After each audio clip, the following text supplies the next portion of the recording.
सैया पलंग पर सुता के रोटी ढोड़ी पर बेलेला ढोड़ी पर बेलेला ढोड़ी पर बेलेला सैया पलंग पर सुता के रोटी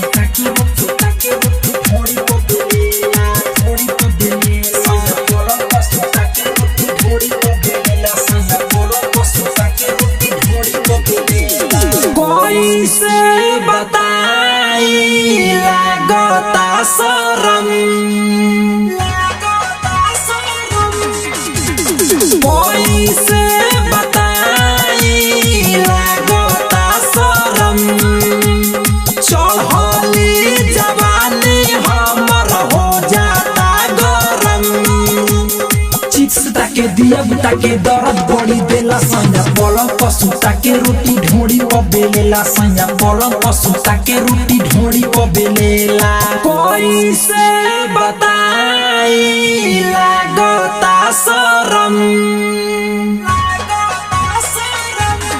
आए हाय कोई से बताई लागता शरम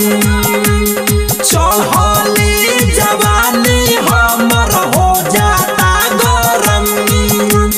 चिप्स ताके दिया ताके दर्द बड़ी देला सैया पलंग पर सुता के रोटी ढोड़ी पर बेलेला सैया पलंग पर सुता के रोटी ढोड़ी पर बेलेला ताना स्टूडियो दिल्ली सैया पलंग पर सुता के रोटी ढोड़ी पर बेलेला रिकॉर्डिंग पर तराना म्यूजिक ढोड़ी पर बेलेला सैया पलंग पर सुता के रोटी ढोड़ी पर बेलेला सैया पलंग पर सुता के रोटी ढोड़ी पर बेलेला केतना कहीं ऊपर हम लीला डाली के पानी लहंगा को दे लगीला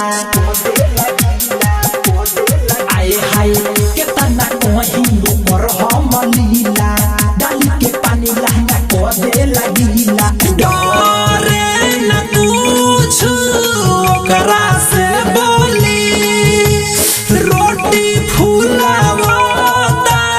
खोली मोर चोली बात में हमके फंसा के राइचिया को देला सैया पलंग पर सुता के रोटी ढोड़ी पर बेलेला सैया पलंग पर सुता के रोटी ढोड़ी पर बेलेला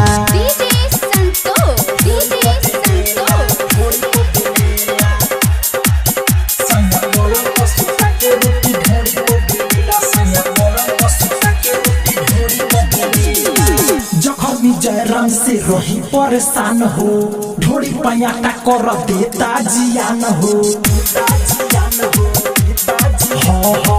जखमी जयराम से रही परेशान हो ढोड़ी पयाटा कर देता जियान हो परदीप प्रेमी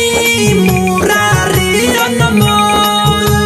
झाड़ देता लहंगा के भीतर सारा झोल